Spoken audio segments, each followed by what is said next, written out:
ದೀಕ್ಷಾ ಆ್ಯಪಿನ ಮುಖಾಂತರ ಈಗಾಗಲೇ ನಾವು ತರಬೇತಿಯನ್ನು ಪಡೆದುಕೊಳ್ತಾ ಇದ್ದೀವಿ. ಈ ಒಂದು ಆ್ಯಪಿನಲ್ಲಿ ಕ್ರಿಯೇಟ್ ಮೈ ಗ್ರೂಪ್ಸ್ ಅಂತ ಒಂದು ಆಪ್ಷನ್ ಬರುತ್ತದೆ. ಈ ಒಂದು ಕ್ರಿಯೇಟ್ ಮೈ ಗ್ರೂಪ್ಸ್ ಅಂದರೆ ಏನು? ಈ ಒಂದು ಗ್ರೂಪನ್ನು ಕ್ರಿಯೇಟ್ ಮಾಡೋದ್ರಿಂದ ನಮ್ಮ ತರಬೇತಿಗೆ ಯಾವ ರೀತಿಯಲ್ಲಿ ಸಹಾಯ ಆಗ್ತದೆ, ಈ ಗ್ರೂಪನ್ನು ಕ್ರಿಯೇಟ್ ಯಾರು ಮಾಡಬೇಕು, ಶಿಕ್ಷಕರ, ಮುಖ್ಯ ಗುರುಗಳ, CRP, BRP, BEO, DDPI ಯಾವ ಹಂತದಲ್ಲಿ ಈ ಒಂದು ಗ್ರೂಪನ್ನು ಕ್ರಿಯೇಟ್ ಮಾಡೋದ್ರಿಂದ ನಮ್ಮ ಒಂದು ತರಬೇತಿಗೆ ಯಾವ ರೀತಿಯ ಸಹಾಯ ಆಗ್ತದೆ ಎಂಬುದರ ಕುರಿತಾಗಿ ಲೈವ್ ಆಗಿ ಒಂದು ಎಕ್ಸ್ಪ್ಲನೇಷನನ್ನು ಈ ಒಂದು ವಿಡಿಯೋದಲ್ಲಿ ನಾನು ಕೊಡ್ತೇನೆ. ಆದ್ಮೇಲೆ ನಿಮ್ಮ ಒಂದು ದೀಕ್ಷಾ ಮೊಬೈಲ್ ಆ್ಯಪ್ ಆಗಿರ್ಬೋದು ಅಥವಾ ವೆಬ್ಸೈಟ್ ಮುಖಾಂತರ ನೀವು ತರಬೇತಿಯನ್ನು ಮಾಡ್ತಾ ಇದ್ರೂ ಕೂಡ ನಿಮಗೆ ಈ ಒಂದು ಮೈ ಗ್ರೂಪ್ಸ್ ಎಂಬ ಒಂದು ಆಪ್ಷನನ್ನು ನೀವು ನೋಡಿರ್ತೀರಿ. ಈ ಒಂದು ಮೈ ಗ್ರೂಪ್ ಆಪ್ಷನ್ಸನ್ನು ಯಾವ ರೀತಿ ಮಾಡಬೇಕೆಂಬುದನ್ನು ನಾನು ಹೇಳ್ತೀನಿ. ಇದರ ಅಪ್ಲಿಕೇಶನನ್ನು ನೀವೇ ಕಂಡುಕೊಳ್ತೀರಿ. ಈ ಒಂದು ಮೈ ಗ್ರೂಪನ್ನು ಕ್ರಿಯೇಟ್ ಮಾಡೋದ್ರಿಂದ ಏನೆಲ್ಲ ಲಾಭ ಆಗ್ತದೆ ಎಂಬುದನ್ನು ಈ ವಿಡಿಯೋದ ಅಂತ್ಯದಲ್ಲಿ ನಿಮಗೆ ಅರ್ಥ ಆಗುತ್ತೆ, ನಾನು ಅದನ್ನು ಹೇಳೋದಿಲ್ಲ. ಸೊ ಈ ಮೈ ಗ್ರೂಪ್ ಎಂಬ ಒಂದು ಆಪ್ಷನ್ಸ್ ಮೇಲೆ ನಾನು ಕ್ಲಿಕ್ ಮಾಡ್ತೀನಿ. ಈ ರೀತಿ ನಾವು ಕ್ಲಿಕ್ ಮಾಡಿದಾಗ ಇಲ್ಲಿ ಕ್ರಿಯೇಟ್ ಗ್ರೂಪ್ ಎಂಬ ಒಂದು ಆಪ್ಷನ್ ಬರ್ತದೆ, ಅಂದರೆ ಗುಂಪನ್ನು ರಚಿಸಿ ಅಂತ ಹೇಳಿ. ಈ ಒಂದು ಕ್ರಿಯೇಟ್ ಗ್ರೂಪ್ ಅಂತ ನೀವು ಕ್ಲಿಕ್ಕನ್ನು ಮಾಡಿದಾಗ ನಮಗೆ ಇಲ್ಲಿ ಮತ್ತೊಂದು ಈ ಬಾಕ್ಸ್ ಓಪನ್ ಆಗ್ತದೆ. ಈ ಒಂದು ಬಾಕ್ಸ್ ಯಾವ ರೀತಿ ಅಂದರೆ ಗ್ರೂಪಿನ ನೇಮನ್ನು ನೀವು ಇಡ್ಬೋದು. ಗ್ರೂಪಿನ ನೇಮನ್ನು ಇಟ್ಟಾಗ ನಾವೇನು ಇಡ್ಬೋದು? ಗ್ರೂಪಿನ ನೇಮ್ ಅಂದರೆ ನೀವು ಶಾಲಾ ಮಟ್ಟದಲ್ಲಿ ಎಲ್ಲ ಶಿಕ್ಷಕರು ಸೇರಿ ಒಂದು ಗ್ರೂಪನ್ನು ಮಾಡ್ಕೊಳ್ತಾ ಇದ್ದರೆ ನಿಮ್ಮ ಶಾಲೆಯ ಹೆಸರನ್ನು ಇಡ್ಬೋದು. ಇಲ್ಲ ನೀವು ಕ್ಲಸ್ಟರ್ ಮಟ್ಟದಲ್ಲಿ ಎಲ್ಲ ಶಿಕ್ಷಕರು ಸೇರಿ ಒಂದು ಗ್ರೂಪನ್ನು ಮಾಡ್ತಾಯಿದ್ರೆ ನಿಮ್ಮ CRC ಹೆಸರನ್ನು ಇಡ್ಬೋದು. ಇಲ್ಲ ನೀವು ಒಂದು ಬ್ಲಾಕ್ ಹಂತದಲ್ಲಿ ಮಾಡ್ತಾಯಿದ್ರೆ BRC ಹೆಸರನ್ನು ಇಡ್ಬೋದು. ಡಿಸ್ಟಿಕ್ ಹಂತದಲ್ಲಿ ಮಾಡ್ತಾಯಿದ್ರೆ ನೀವು ಒಂದು ಜಿಲ್ಲೆಯ ಹೆಸರನ್ನು ಇಲ್ಲಿ ಇಡ್ಬೋದು. ಸೊ ಅದನ್ನು ಹೊರತುಪಡಿಸಿ ಬೇರೆ ಯಾವುದೇ ಹೆಸರನ್ನು ಕೂಡ ಇಲ್ಲಿ ನೀವು ಈ ಗ್ರೂಪಿನ ಹೆಸರನ್ನಾಗಿ ಇಲ್ಲಿ ನಿಮಗೆ ಇಡಲಿಕ್ಕೆ ಅವಕಾಶ ಇದೆ. ಇಲ್ಲಿ ನಾನು ಗ್ರೂಪಿನ ಹೆಸರನ್ನು ಇಟ್ಟಿದ್ದೇನೆ, ನನ್ನ ಶಾಲೆಯ ಹೆಸರು. ಕೆಳಗಡೆ ಡಿಸ್ಕ್ರಿಪ್ಷನ್ ಇದೆ. Enter descriptions to help member understand the purpose of the group. ಈ ಗ್ರೂಪನ್ನು ನಾವು ಯಾಕೆ ಕ್ರಿಯೇಟ್ ಮಾಡ್ತಾ ಇದ್ದೀವಿ, ಡಿಸ್ಕ್ರಿಪ್ಷನ್ಸನ್ನು ಬರಿಬೋದು. ಡಿಸ್ಕ್ರಿಪ್ಷನ್ಸ್ ಯಾವ ರೀತಿ ಬರಿಬೋದು ಅಂದರೆ ಈ ಗುಂಪನ್ನು ನಾವು ಪರಸ್ಪರ ಸಹಾಯದಿಂದ ಸಹಕಾರದಿಂದ ನಾವು ತರಬೇತಿಯನ್ನು ಕಂಪ್ಲೀಟ್ ಮಾಡಲಿಕ್ಕೆ ಈ ಒಂದು ಗುಂಪನ್ನು ರಚಿಸಿದ್ದೇವೆ. ಈ ರೀತಿ ನೀವು ಒಂದು ಸಾಲಿನಲ್ಲಿ ಒಂದು ಡಿಸ್ಕ್ರಿಪ್ಷನ್ಸನ್ನು ನೀವು ಬರಿಬೋದು. ಅದು 150 ಕ್ಯಾರೆಕ್ಟರ್ಸ್ಗಳನ್ನು ಮೀರಬಾರ್ದು. ಇದಾದಮೇಲೆ ಐ ಅಗ್ರಿ, ಇಲ್ಲೊಂದು ಬಾಕ್ಸ್ ಇದೆ ನೋಡಿ, ಸ್ಕ್ವೇರ್ ಬಾಕ್ಸ್, ಇಲ್ಲನ್ನು ನೀವು ಕ್ಲಿಕ್ ಮಾಡಬೇಕು. ಐ ಅಗ್ರಿ ಅಂತ ಕ್ಲಿಕ್ ಮಾಡಿದಾಗ ಇಲ್ಲಿ ಮತ್ತೊಂದು ಆಪ್ಷನ್ ಬರ್ತದೆ, ಕ್ರಿಯೇಟ್ ಗ್ರೂಪ್ ಅಂತ ಬರುತ್ತೆ. ಈ ಕ್ರಿಯೇಟ್ ಗ್ರೂಪ್ ಎಂಬ ಆಪ್ಷನ್ಸ್ ಮೇಲೆ ಈಗ ನೀವು ಕ್ರಿಯೇಟ್ ಮಾಡಬೇಕು. So now you have been successfully created a group. ಇಲ್ಲಿ ನೋಡಿ ಒಂದು ಗ್ರೂಪ್ ಕ್ರಿಯೇಟ್ ಆಗಿದೆ. ಇಲ್ಲಿ ಆ ಗ್ರೂಪಿನ ಹೆಸರು GHS ಕಲ್ಲಂಗರಗ ಅಂತ ಈ ಹೆಸರಿದೆ. ಅಡ್ಮಿನ್ ಅಂದರೆ ಯಾರು ಈ ಗ್ರೂಪನ್ನು ಕ್ರಿಯೇಟ್ ಮಾಡಿರ್ತಾರೆ ಇವರು ಅಡ್ಮಿನ್ ಆಗಿರ್ತಾರೆ. ಸೊ ಈಗ ಗ್ರೂಪ್ ಕ್ರಿಯೇಟ್ ಆಯಿತು. ಈ ಗ್ರೂಪ್ ಕ್ರಿಯೇಟ್ ಆದಮೇಲೆ ಇದರಲ್ಲಿ ಮೆಂಬರ್ಸನ್ನು ಯಾವ ರೀತಿ ಆ್ಯಡ್ ಮಾಡಬೇಕು, ಆ್ಯಡ್ ಮಾಡೋದರಿಂದ ಅಡ್ಮಿನ್ಗೆ ಏನು ಲಾಭ ಹಾಗೂ ಆ ಮೆಂಬರ್ಸ್ಗಳಿಗೆ ಏನು ಲಾಭ ಅದನ್ನು ನೋಡೋಣ. ಇಲ್ಲಿ ಈ ಒಂದು ಗ್ರೂಪನ್ನು ನಾನು ಓಪನ್ ಮಾಡ್ತೀನಿ. ಈ ಓಪನ್ ಮಾಡಿದಾಗ ಇಲ್ಲಿದೆ ನೋಡಿ, ಕ್ರಿಯೇಟೆಡ್ ಬೈ ನೇಮ್ ಬರ್ತದೆ. ಇಲ್ಲಿ ಆ್ಯಡ್ ಆ್ಯಕ್ಟಿವಿಟೀಸ್ ಅಂತ ಇದೆ. ಹಾಗೆ ಸ್ಕ್ರೋಲ್ ಮಾಡ್ತಾ ಹೋಗಿ CRTs ಇಲ್ಲಿ ಮತ್ತೊಂದು ಆಪ್ಷನ್ ಬರ್ತದೆ, ಆ್ಯಡ್ ಮೆಂಬರ್ಸ್ ಅಂತ. ಅಡ್ಮಿನ್ ನಾವಿದ್ದೀವಿ, ಮೆಂಬರನ್ನು ಆ್ಯಡ್ ಮಾಡಿ ಅಂತ. ಸೊ ಇಲ್ಲಿ ಆ್ಯಡ್ ಮೆಂಬರ್ ಎಂಬ ಆಪ್ಷನ್ಸ್ ಮೇಲೆ ಕ್ಲಿಕ್ಕನ್ನು ಮಾಡಬೇಕು. ಈ ರೀತಿ ಆ್ಯಡ್ ಮೆಂಬರ್ ಎಂಬ ಆಪ್ಷನ್ಸ್ ಮೇಲೆ ನೀವು ಕ್ಲಿಕ್ಕನ್ನು ಮಾಡಿದಾಗ ನಿಮಗೆ ಇಲ್ಲಿ ದೀಕ್ಷಾ ಐ ಡಿಯನ್ನು ಎಂಟ್ರಿ ಮಾಡಲಿಕ್ಕೆ ಇಲ್ಲಿ ಒಂದು ಬಾಕ್ಸ್ ಓಪನ್ ಆಗ್ತದೆ. ದೀಕ್ಷಾ ID ಅಂದರೆ ಏನು ಅಂದರೆ ನಿಮ್ಮ ಒಂದು ಹೆಸರು ಇರುತ್ತೆ. ಈಗ ನನ್ನ ಹೆಸರು ರಾಘವೇಂದ್ರ ಅಂದರೆ ಇಲ್ಲಿಂದ R ಅಂತ ಇರುತ್ತೆ, ಒಂದು ರೌಂಡ್ ಮಾಡಿ ಒಂದು ಚೆಕ್ ಮಾರ್ಕ್ ಇರುತ್ತೆ ಗ್ರೀನು ಪ್ರೊಫೈಲ್. ಈ ಪ್ರೊಫೈಲ್ ಕೆಳಗಡೆ ಒಂದು ನಂಬರ್ ಇರುತ್ತೆ, ದೀಕ್ಷಾ ID ಅಂತ. ಈ ರೀತಿ ಒಂದು ದೀಕ್ಷಾ ID ಇರ್ತದೆ.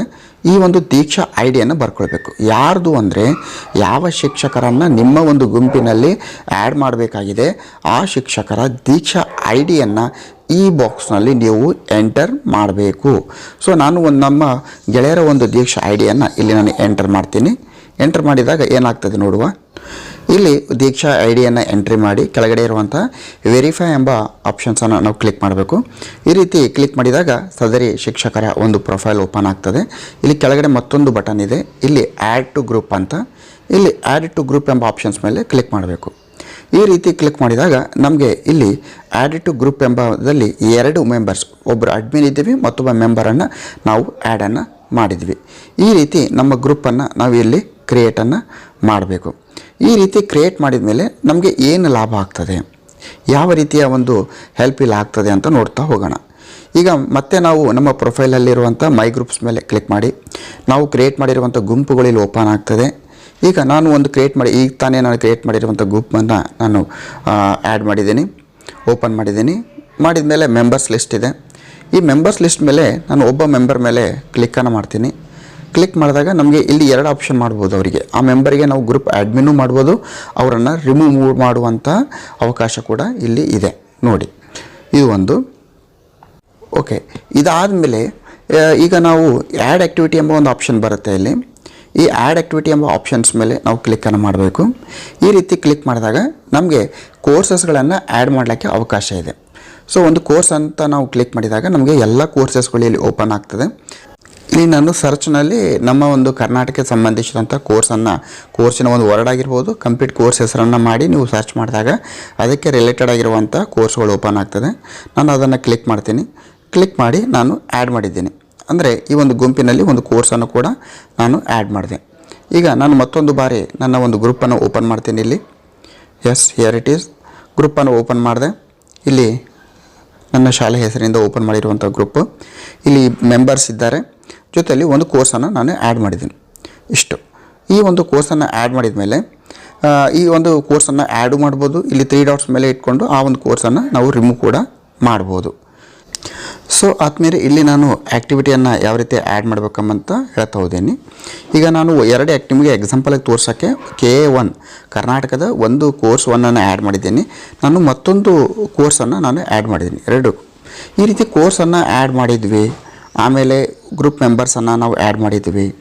ಈಗ ಇಷ್ಟು ಕ್ರಿಯೇಟ್ ಗ್ರೂಪ್ ಮಾಡಿದ ಮೇಲೆ ನಮಗೆ ಏನು ಲಾಭ, ಯಾವ ರೀತಿ ಈ ಒಂದು ಗ್ರೂಪ್ ನಮಗೆ ಹೆಲ್ಪ್ ಆಗ್ತದೆ ಅಂದಾಗ, ಈಗ ನಾವು ಅಡ್ಮಿನ್ ಇದ್ದೀವಿ. ಈ ಒಂದು ಆ್ಯಡ್ ಮಾಡಿದ ಮೇಲೆ ಒಂದು ಕೋರ್ಸನ್ನು ಕ್ಲಿಕ್ ಮಾಡ್ತೀನಿ, KA1 ಅಂತ. KA1 ಅಂತ ಒಂದು ಕೋರ್ಸನ್ನು ಕ್ಲಿಕ್ ಮಾಡಿದಾಗ ತಾವು ಇಲ್ಲಿ ಗಮನಿಸ್ತಾ ಇದ್ದೀರಿ, ಗ್ರೂಪ್ ಮೆಂಬರ್ಸ್ ಮುಂದೆಗಡೆ ಯಾರೆಲ್ಲ ಈ ಕೋರ್ಸನ್ನು ಕಂಪ್ಲೀಟ್ ಮಾಡಿದ್ದಾರೆ ಅವರ ಮುಂದೆ ಗ್ರೀನ್ ಮಾರ್ಕ್ ಬರ್ತದೆ. ಈ ಗ್ರೀನ್ ಮಾರ್ಕ್ ಅದರಿಂದ ನಮಗೇನು ಗೊತ್ತಾಗ್ತದೆ ಅಂದರೆ, ನಾವು ಒಂದು ಶಾಲಾ ಮಟ್ಟದಲ್ಲಿ ಒಬ್ಬ ಮುಖ್ಯ ಗುರುಗಳು ಈ ಒಂದು ಗ್ರೂಪನ್ನು ಕ್ರಿಯೇಟ್ ಮಾಡಿದರೆ ಅವರ ಶಾಲೆಯ ಎಲ್ಲ ಮೆಂಬರ್ಸನ್ನು ಇಲ್ಲಿ ದೀಕ್ಷಾ ಐಡಿಯನ್ನು ಬಳಸಿ ಈ ಗ್ರೂಪ್ನಲ್ಲಿ ಆ್ಯಡ್ ಮಾಡಿದರೆ ಯಾವೆಲ್ಲ ಶಿಕ್ಷಕರು ಕೋರ್ಸ್ಗಳನ್ನು ಕಂಪ್ಲೀಟ್ ಮಾಡಿದ್ದಾರೆ ಎಂಬುದು ಗ್ರೂಪ್ ಅಡ್ಮಿನ್ಗೆ ಗೊತ್ತಾಗ್ತದೆ. ಒಂದು CRC ಹಂತದಲ್ಲಿ CRP ಅವರು ಈ ರೀತಿಯ ಗ್ರೂಪನ್ನು ಕ್ರಿಯೇಟ್ ಮಾಡಿದರೆ ಯಾವೆಲ್ಲ ಶಿಕ್ಷಕರು ಕೋರ್ಸ್ಗಳನ್ನು ಕಂಪ್ಲೀಟ್ ಮಾಡಿದ್ದಾರೆ ಎಂಬುದು ಗೊತ್ತಾಗ್ತದೆ. ಇನ್ನು ತಾಲೂಕು ಮಟ್ಟದಲ್ಲಿ BEO ಅವರವರು ಹಾಗೂ ಜಿಲ್ಲಾ ಮಟ್ಟದಲ್ಲಿ DDP ಅವರವರು ಕೂಡ ಈ ರೀತಿಯ ಗ್ರೂಪನ್ನು ಕ್ರಿಯೇಟ್ ಮಾಡಿ ಎಷ್ಟು ಶಿಕ್ಷಕರು ಕೋರ್ಸನ್ನು ಕಂಪ್ಲೀಟ್ ಮಾಡಿದ್ದಾರೆ ಎಂಬುದನ್ನು ನಾವು ನೋಡ್ಬೋದು. ಹಾಗಾದರೆ ಮತ್ತೊಂದು ಎಕ್ಸಾಂಪಲ್ ನಾನು ನೋಡ್ತೀನಿ. ಅಂದರೆ ಈಗ ನಾನು ಮತ್ತೊಂದು ಕೋರ್ಸನ್ನು ನಾನು ಆ್ಯಡ್ ಮಾಡಿದ್ದೆ. ಈ ಕೋರ್ಸನ್ನು ಮಾಡಿದಾಗ ಹಿಯರ್ ಇಟ್ ಈಸ್. ತಾವು ಗಮನಿಸ್ತಾ ಇದ್ದೀರಿ, ಇಲ್ಲಿ ಗ್ರೂಪಿನ ಮೆಂಬರ್ 0% ಪ್ರೋಗ್ರೆಸ್ ಇದೆ. ಅಂದರೆ ಈ ಒಂದು ಪ್ರತಿಯೊಂದು ಕೋರ್ಸಿನ ಮೇಲೆ ಕ್ಲಿಕ್ ಮಾಡಿದಾಗ ಕೆಳಗಡೆ ಮೆಂಬರ್ಸ್ ಎಷ್ಟು ಪರ್ಸೆಂಟೇಜ್ ಕೋರ್ಸನ್ನು ಕಂಪ್ಲೀಟ್ ಮಾಡಿದ್ದಾರೆ, ಕಂಪ್ಲೀಟ್ ಮಾಡಿದರೆ ಗ್ರೀನ್ ಮಾರ್ಕ್ ಬರುತ್ತೆ. ಇಲ್ಲಿ 10%, 20%, 30% ಎಷ್ಟೆಷ್ಟು ಪರ್ಸೆಂಟೇಜ್ ಕೋರ್ಸನ್ನು ಕಂಪ್ಲೀಟ್ ಮಾಡಿದ್ದಾರೆ ಇದು ಲಿಸ್ಟ್ ಬರುತ್ತೆ.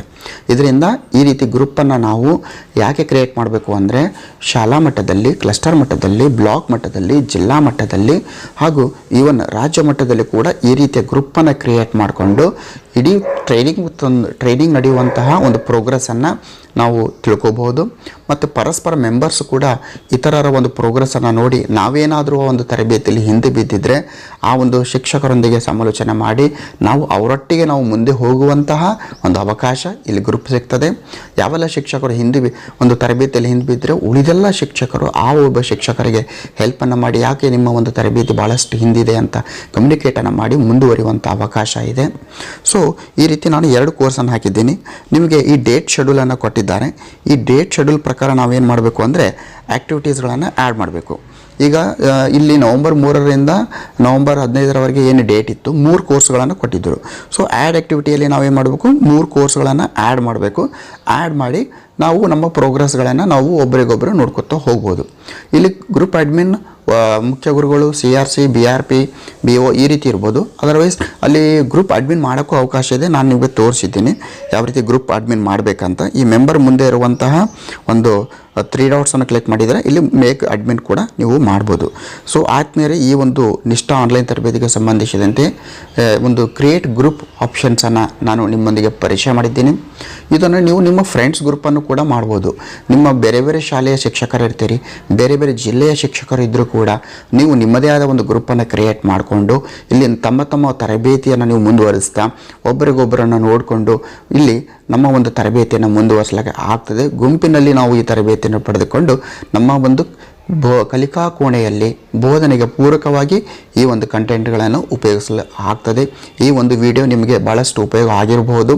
ಯಾರಿಗೆಲ್ಲ ಉಪಯೋಗ ಆಗಿದೆ ದಯವಿಟ್ಟು ಕಾಮೆಂಟ್ ಮಾಡಿ, ಲೈಕ್ ಮಾಡಿ, ಶೇರ್ ಮಾಡಿ, ಸಬ್ಸ್ಕ್ರೈಬ್ ಮಾಡಿ. Thank you.